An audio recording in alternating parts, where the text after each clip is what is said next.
All right, I am back. Yesterday we had kind of a quick overview of the game as well as an offensive breakdown. Big focus on O-line and quarterbacks, as you would imagine. Totally makes sense. This one's going to be more defense, but I'm going to throw you a little curveball and start with the special teams. Chris Boswell missed a long kick. I don't care. He'll be fine. No worries. Nick Skiba made one. Great. Showcase him. Help the young pup out. Maybe he lands somewhere. Great. But I want to talk about Pressley Harvin III. Some nice punts, but you had, after the safety, you just got a real feel for what this guy can do with booming the football. And behind the scenes, some people told me that they're just enamored with his physical talent, and that's why I use a draft pick on a punter, because he can be different than the others. And in practice, the last couple ones at Latrobe, at St. Vincent's, were remarkable. I mean, it was a punting clinic of power, hang time, length, boomers. I mean, time after time. And usually special teams prac time at St. Vincent's is when people get up and use the bathroom, or Dale and I on the air kind of go a different direction, and some of the other regulars get a little water or practice a little something on the side. It got to the point where when it was punt time, let's all watch Harvin. Like it was, like it was a spectacle, and even the fans got it and oohed and awed, and the ball just makes a different noise coming off his foot. Now, can he stay on course mentally and stability and reliability and durability and all those things? We shall see, but he has a chance to be a difference maker from the punter position. And I think it's safe to say that this team isn't going to beat people by 20 week after week. They're going to have to win in the margins, field position, special teams, things like that don't always, show up big for your fantasy team or on the stat sheets at first blush. So a guy like Harvin and Boswell, if they can be one of the better batteries in the league, which I fully expect them to be, that's a small advantage that could help the Steelers win 2 more games than they should. Or, there's a lot of close games in this league. Start with the big people. Cam Hayward didn't play. Good. He tweaked something at camp a couple days ago. I was very impressed with Ogunjobi. I thought Ogunjobi and Liao were the best or most impressive of the big people in this game. You see the explosion. Both those guys have first step quickness. Ogunjobi's obviously a lot more refined and played against better people, but he can play the run. He can make stuff happen in the backfield. He can absorb double teams. Liao's a little more of a slasher, but especially late in the game, you saw his talent against lesser players, which is exactly what you want, flashing. The rest of the group was fine, not tremendous. I'm going to spend more time, though, on the outside linebackers, the edge guys. Watt was Watt. I mean, the one of the very few plays that they didn't double him. He got a sack, got out of the game. Great. Handles the double teams and is still disruptive when they double him. I honestly think he might be setting up for even a better season than last year. I know that sounds bonkers. Highsmith didn't play. It'd be nice to see him a little before the opener, but the rest of the group is bad. Well, Jannard Avery isn't bad. Jannard Avery is a certain type of player who's a little undersized. I think he gets exposed the more snaps he plays. He can be stout, but he's not James Harrison as a short guy that is just an anchor on the line. The last 2 games, I've seen the outside linebackers get washed out in the run game too much and offer very little as a pass rush. But Avery's a keeper for me. I think he's a certain type player, though. I keep describing him as a curveball, a changeup, not an every down, time and time again player. He's like a satellite running back that only catches passes. You know what I mean? Like, use him the right way. Don't overuse him, and I think you'll be fine. Tuska isn't really an NFL outside linebacker. I mean, and near the other guys, I know there was some buzz about 50, Delonte Scott. Not seeing it. I don't see a natural bender. He plays too high. He's too lean in his lower half. Tuska has special teams traits, but I don't know that he's a great special teamer. This absolutely be an area I am looking for somebody outside the organization. And even if they're not a special team contributor, you know, the Justin Houston Ingram types, I think that they have enough special teamers in this group that they could get away with that. So I don't know that's a prerequisite. I would rather just find a professional that's been around the block, that has some sack production in their career, that is a solid edge defender, that wouldn't be asked to do a ton. I think that's missing right now, especially with Highsmith out of the equation. You're just counting on Highsmith and Watt to play every snap and never get hurt, and mix in a little Avery. But even TJ takes himself out of games at times, and few guys at that position take the punishment he does or have to deal with more to get to the quarterback. So that's an area of concern with me with depth. I don't have any feel for Highsmith one way or another of late. You know, is he improving? Is he not? That I'm not certain of, but boy, they could use him back in the fold, which I assume will be the case. But not a bad group, a bad day overall from the front five. Not exceptional, but I thought it was good enough, basically. Let's take a quick break, and then we will talk about the off-the-ball linebackers in secondary.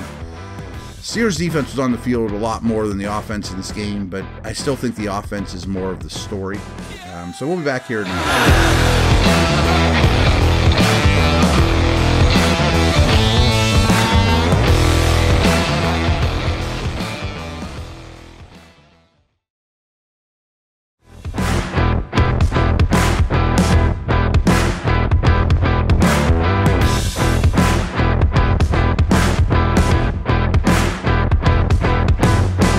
Miles Jack versus old team.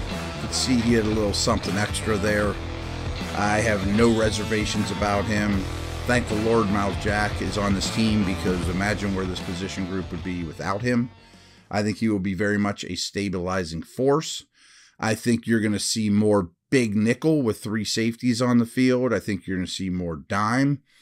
You know, you're going to see five-man fronts with Jack as the only true off-the-ball linebacker. There's other ways around it, but, you know, they're still searching for that number two. I think Bush has not shown up in a positive way enough in camp or games. But to think that there's a competition between him and Spillane, to me, is nuts. And I know Spillane ended up with a lot of tackles, even a splash play or two, which you better do when you're on the field that much at that position. And that's my concern with Bush is, where's the splash plays been? You know, where's the play where you go, ooh, I remember that guy, you know, chasing someone down from across the field. But I didn't think Bush was bad in this game at all. I don't think Spillane is close to the player Bush is, and that's not even a compliment to Bush. I just don't think Spillane can be on the field on defense, or he will get picked on. I mean, I've told you guys this before. When he's on the field at camp, especially like in like a 7-on-7 situation, if the quarterbacks want an easy completion, they throw to him. You know, I mean, if McFarland's on him, if Hayward's on him, Spillane loses that repeatedly. Buddy Johnson, it's kind of like the same thing I said about Bush. I mean, this guy plays, but he never shows up. I mean, you would never know he's on the field unless you really isolate and study him. And for that position behind a pretty good D line, that's not good enough, and that's worrisome to me. Where Mark Robinson is the opposite. I'm not sure Mark Robinson knows what he's doing yet, but he's an explosive, athletic guy that covers a lot of ground and shows up all the time. Once in a while bad, mostly good, splash plays. And Bush and Johnson can't say that. I mean, there's no splash from your inside linebackers in a defense that's designed for splash from your inside linebackers that you protect with big people. Robinson looks like he's providing that. You know, I've been told he hasn't been a linebacker long. He's a running back convert recently, still really learning the game. Cool. Well, there might be something there, is all I'm going to say. Safeties, we saw a little bit of Minka.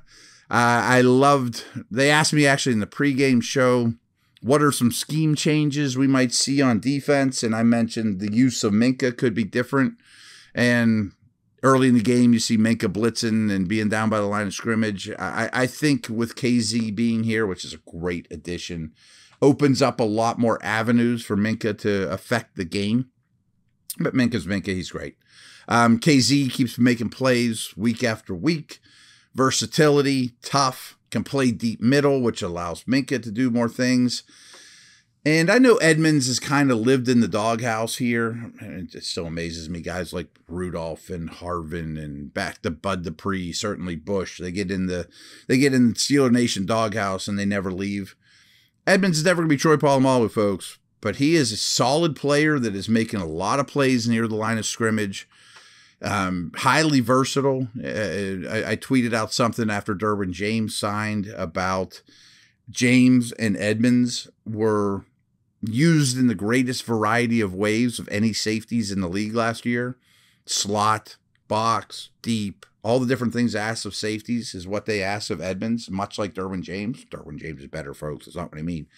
But again, I think he's going to be a facsimile replacement for your second, inside linebacker. He's going to play more and more in the box. He was participating in backs versus backers in camp, even though he's not a back or a backer. So that tells me they're planning on using him in that fashion, just to more, a higher degree. How about the corners? Justin Lane made a play. I guess that's good. Overall, I thought they were fine. Again, I guess this was last podcast. I want to give Trevor Lawrence some props here as well as Christian Kirk. He's really got a good understanding now of weaknesses in defense, setting up receivers, picking on off coverage or not so great coverage. And I really don't have a big worry about Sutton, Witherspoon, Wallace, and collectively I thought the secondary played quite well. Norwood wasn't quite his best game, even though I thought he was, I think he's a keeper, and I was impressed in game one with him. But this kind of is what it is with, the secondary, that I think high-end quarterbacks that Lawrence is becoming, in the process of becoming, will pick on these cornerbacks and get consistent yardage. It doesn't mean they'll shred them for 400 yards and it'll be a huge weakness of the team. That's not exactly what I mean. I mean, when Cam and Ogunjobi are pushing the pocket and you're doubling Watt and everything's clicking, or even you're only missing a guy or two on defense, I think these corners will be just fine. Unlike O-line, I don't look at the corner room and say, boy, these are a lot of hope and wait and sees, and and that the offseason is going to be all about new corners. I don't see it that way. Sure, it'd be great to have a stud back there, but I don't think it's required with the way that this team is built, especially with an ample pass rush and Jack in the middle kind of solidifying things. So overall, I was cool with the defense. Again, Lawrence is a dangerous young man. You held this team to pretty good point total. Hot, muggy day. I think that needs to be mentioned too. Playing all these snaps in the heat is more taxing than you think at this stage of the NFL season. And situationally, they were very strong when they needed to be. Red zone, goal line area, third downs, all in all, takeaway here and there, big play here and there, a batted pass here and there. So, again, just like the case with the offense, and really sums up the whole game, was Jacksonville play in and play out was the better football team, but the Steelers kind of won in the margins and with good situational football. And I understand that Jacksonville had the first pick in the draft last year, so that doesn't look overwhelmingly important. But they played all their guys. It's early, it's hot, and I don't think that they are a bottom of the league garbage team. One of my favorite bets of the year is Jacksonville to win the AFC South at plus 700. It pays off well. I'm just throwing that out there. But overall, I thought this game will be mostly defined by sloppiness on both sides. There was a lot of stretches that just looked and felt like preseason football. And of course, I think the storylines are Pickett, but the quarterbacks as a whole, and the O-line. The O-line was really, really bad. And it's the last thing you wanted to see. You just wanted to see a step forward from the O-line. Didn't get it. And as a result, just going back to the defense, they're on the field an awful lot in the heat. Not my excuses. These are just, observations. So I guess that's a wrap for now. I'm thinking the Wednesday podcast will be when I have more time to really dig into 4 or 5 nuggets from the game that were standout situations when I really start to work on my article or whatever as well. That's to be determined. That's just my early thoughts here, but wanted to get these ones to you quickly. That's a wrap. Shoot me a note in the comments section or at Williamson NFL on Twitter. If you have any comments or suggestions, I am all ears always. And as usual, it has been a blast, folks. Take care.